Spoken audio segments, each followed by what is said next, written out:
জয় গুরু। অখণ্ড মণ্ডলেশ্বর শ্রী শ্রী স্বামী স্বরূপানন্দ পরমহংসদেবের অমৃতময় বাণী। কোন ধর্ম বড়? এক বৃদ্ধ মৌলভী সাহেবের সহিত শ্রী শ্রী বামুনি নানা প্রসঙ্গ নিয়ে আলোচনা করিতে লাগিলেন। শ্রী শ্রী বামুনি বলিলেন, কোন ধর্ম বড় আর কোন ধর্ম ছোট, এই বিতর্ক নিয়ে লড়াই হতে কেন আমরা দিচ্ছি? ধর্মের শ্রেষ্ঠতার পরিচয় হবে কি তলোয়ারের ধার দিয়ে, না কামানের গোলার উষ্ণতা দিয়ে, না লাঠির ওজন দিয়ে? কোন ধর্ম কেমন মানুষ সৃষ্টি করছে তাই দিয়েই হবে ধর্মের শ্রেষ্ঠতার আর নিকৃষ্টতার বিচার।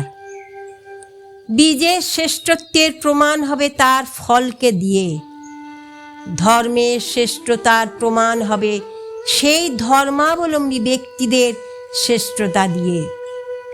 এই ভোর প্রত্যেকের ভিতরে জাগিয়ে দেওয়া আবশ্যক, তবেই এদের প্রতি আপনাদের প্রকৃত কর্তব্য করা হবে। কোনো নির্দিষ্ট ধর্মাবলম্বীরা যদি শত সহস্র সংখ্যায় দেবচরিত্র হয়, মহৎ হয়, উদার হয়, পরোপকারী হয়, স্ত্রী জাতিতে মাতৃবুদ্ধি সম্পূর্ণ হয়, সহিষ্ণু হয়, ক্ষমাশীল হয়, সদাচারী হয়, সত্যপ্রিয় হয়, তাহলে তাদের শাস্ত্রের উপদেশ অধ্যয়ন না করেও জগতের সকল লোকে সেই ধর্মকেই শ্রেষ্ঠ বলে মানবে। আর যদি সেই ধর্মাবলম্বীরা দলে দলে পরগৃহে অগ্নিসংযোগ করে, লুণ্ঠন বৃদ্ধি হয়, পরের মেয়েকে চুরি করতে উল্লসিত হয়, অসহিষ্ণু, অত্যাচারী, অসত্যাশ্রয়ী হয়, আর সেই সমাজের শ্রেষ্ঠ ব্যক্তিরা এসব কাণ্ড দেখেও যদি প্রতিবাদ না করেন বা প্রশ্রয় দেন, তাহলে তাদের ধর্মশাস্ত্রে যত ভালো ভালো উপদেশেই থাকুক না কেন, তাদের স্মৃতিগ্রন্থে যত মঙ্গলময় উপদেশই প্রদান করা হয়ে থাকুক না কেন, জগতের লোক তাদের ধর্মকে শ্রেষ্ঠ বলে জ্ঞান করবে না।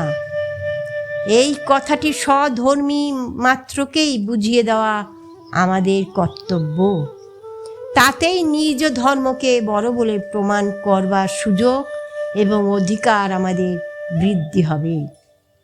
বলা বাহুল্য, বৃদ্ধ মৌলভী সাহেব এই সকল কথার কোনো প্রতিবাদ করলেন না, বরঞ্চ প্রত্যেকটি কথা সানন্দে সমর্থনই করলেন।